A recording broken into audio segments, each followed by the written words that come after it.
Praise the lord. వాక్యం చెప్తుంది, మీరు ఉపవాసం ఉండునప్పుడు మీరు తలంటు స్నానం చేసి ఉపవాసం ఉండమని వాక్యం చెప్తుంది. మనం ఉపవాసం ఉందాం అనుకున్న ఆ రోజే మనకి బాగా ఆకలి వేస్తుంది. ఉపవాసం ఉండి ప్రార్థన చేసుకున్నాం అన్న రోజే బాగా రకరకాల ఐటెమ్స్ తినాలని కోరిక పుడుతుంది. ఉపవాసం ఉండి ప్రార్థన చేసుకుందామన్న రోజే ఇంట్లో మీకు కావాల్సిన, మీకు బాగా నచ్చిన ఫుడ్ ఐటెమ్‌ని వండుతారు లేదా తీసుకొస్తామంటారు.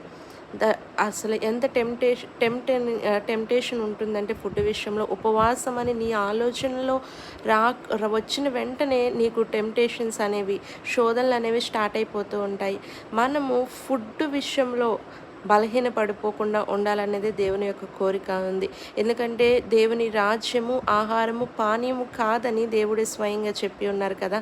నీవు ఎప్పుడైతే ఫుడ్ విషయంలో ఉపవాసం ఉంటున్నప్పుడు ఫుడ్ విషయంలో నిన్ను నువ్వు కంట్రోల్ చేసుకొని, ఆ టైంలో శోధని జయించి నువ్వు ఉపవాసం ఉండి దేని నిమిత్తమైతే ప్రార్థన చేస్తావో ఖచ్చితంగా అది త్వరగా కార్యాన్ని జరిగించడం అనేది నువ్వు చూస్తావు.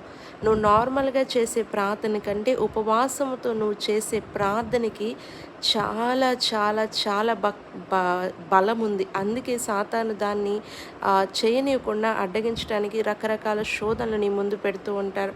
కాబట్టి నీ ఉపవాసం ఉంటున్నప్పుడు నీకు కలుగుతున్న ప్రతి టెంప్టేషన్ ఒక శోధన అని నువ్వు గమనించుకో. ఎప్పుడైతే ఆ టెంప్టేషన్స్ని నువ్వు జయించి ఉపవాసం ఉండి ప్రార్థన చేస్తావో తప్పకుండా నువ్వు ప్రార్థించే దానికి నువ్వు ఊహించిన సమయం కంటే ముందుగానే జవాబు రావడం నువ్వు కనులారా చూస్తావు. యెహోవా హస్తము సాహస కార్యములను చేయు హస్తము.